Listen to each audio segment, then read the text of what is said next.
drive him through, H. Drive. 3, 2, 1, drive. Much better.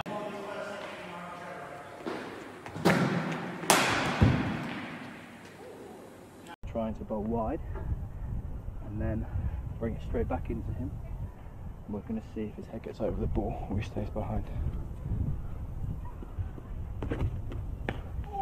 That's perfect.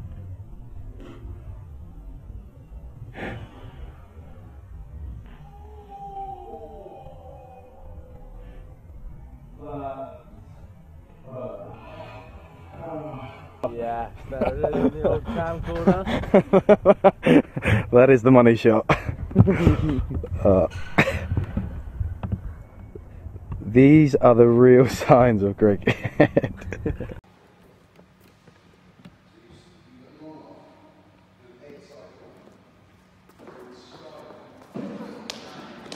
Oh, well bowled. Nice.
Going through the motions of the ball being hit above waist height but away from the batter. Again, this is just promoting a little bit of confidence for someone who isn't familiar with the ball bouncing up a little bit higher.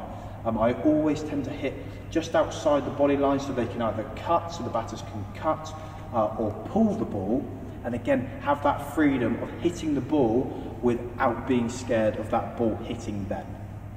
The next step is I would like to then, with the same tennis racket, same tennis balls, just straighten my line up and then go towards the batter. By now, the batsman should be looking at the ball a lot more carefully, their positioning and their base should be a lot cleaner and a lot smoother, and they should be playing the ball a lot more. Again, this is all about the confidence. The more times that you play short pitch balls, the more that you're going to learn. You're going to learn the pace of the ball, the bounce of the ball, and the line.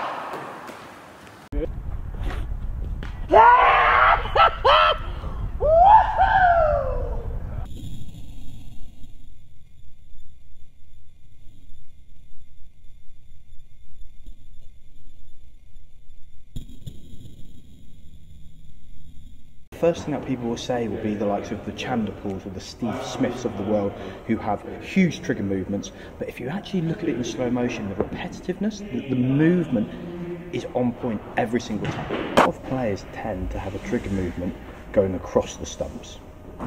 The biggest key is ensuring that you start and finish it in the same spot every time. If you don't, your head might be in a different position, therefore your bat will be in a different position, and you're giving yourself additional things to worry about even before. In position, I tend to try and get players to open their body slightly by adjusting their front foot not their hips and their shoulders. If you adjust your hips and your shoulders too much, the bat path can come across you rather going towards the ball. By opening the front toe, this allows the bat to stay from a starting position and come directly down towards the ball. Therefore, I can hit straight down the ground, through mid-on, straight, mid-off, extra cover. I can then hold my position to play a cut shot, or I can still from that position play a pull. Like this, it could be balancing on just a plank of wood. You could use bases from stumps, and it's just going to see the difference in the positioning of what the player gets into. Now, what we like to see as a coach is finding a happy medium between placing on the aid and off the aid. Naturally, most players tend to get a little bit lower and move their weight slightly forward when they're using a hog or a board or some form of intervention. That, for me, as a coach, would be where I would suggest that batter looks to start. Another way of testing your balance whilst you're striking is actually by making it harder for yourself by taking your back foot off the floor. This encourages you to actually get your weight forward over your front knee and your front foot rather than your head going across. When talking about balance, defined delivery name for it. I personally call it a UFO, and the reason why is because when we deliver the ball, we actually have the seam going horizontally around. Therefore, it lands on the leather and skids on. The way in which we do this is when we approach the crease, we're just going to drop our shoulder and get our wrists to go underneath the ball.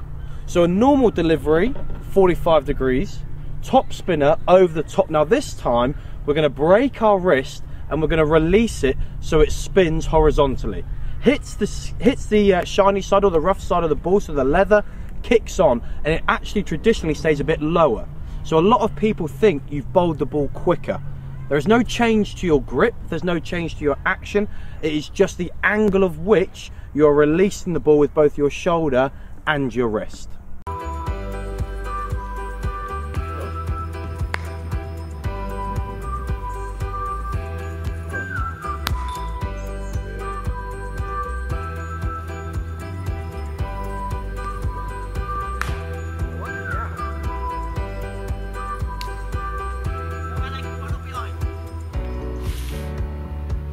He's probably like, what?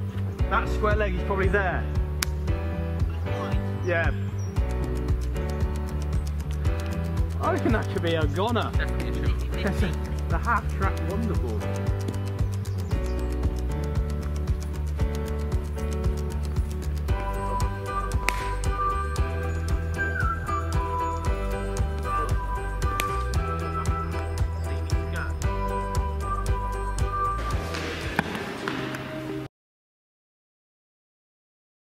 Tip number 2 is simply getting back.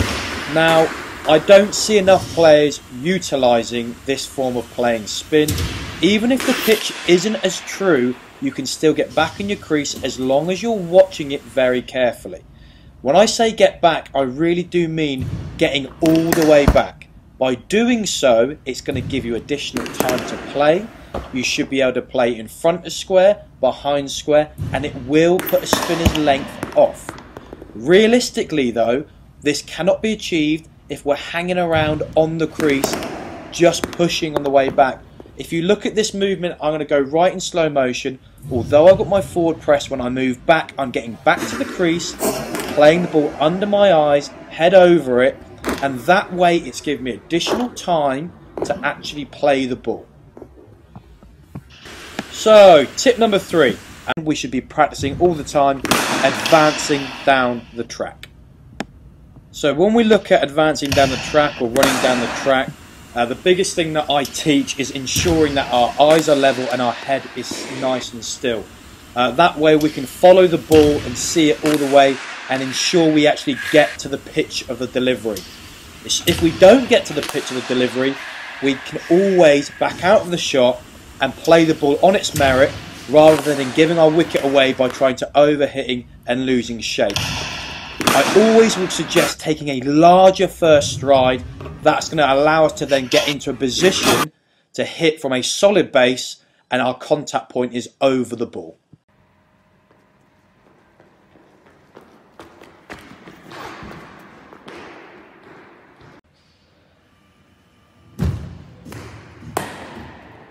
Shot.